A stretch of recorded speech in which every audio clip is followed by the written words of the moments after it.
મહેસાણા જિલ્લા ભાજપમાં છેલ્લા 2 દિવસથી ભડકો થયો છે. પૂર્વ નાયબ મુખ્યમંત્રી નીતિનભાઈ પટેલ વિશે અપમાનજનક શબ્દો બોલતી ઓડિયો ક્લિપ વાયરલ થઈ છે.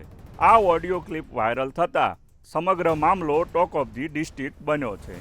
આ ઓડિયો ક્લિપમાં મહેસાણા મહાનગરપાલિકામાં ચૂંટાયેલા ભાજપના કોર્પોરેટર ચંદ્રકાંત પટેલ નીતિનભાઈ વિશે અપશબ્દો બોલી રહ્યા છે.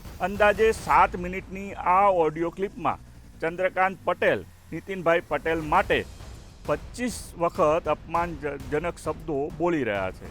નીતિનભાઈને આ ઓડિયો ક્લિપ મળતા તેમણે પ્રદેશ મહામંત્રી, જિલ્લા સંગઠન પ્રભારી અને જિલ્લા ભાજપ પ્રમુખને મોકલી કોર્પોરેટર સામે કાર્યવાહી કરવા રજૂઆત કરી છે.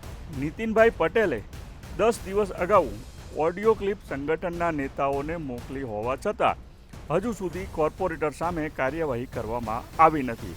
ત્યારે કોર્પોરેટર સામે ભાજપ શું કાર્યવાહી કરે છે તેના પર સૌ કોઈની નજર મંડાઈ છે.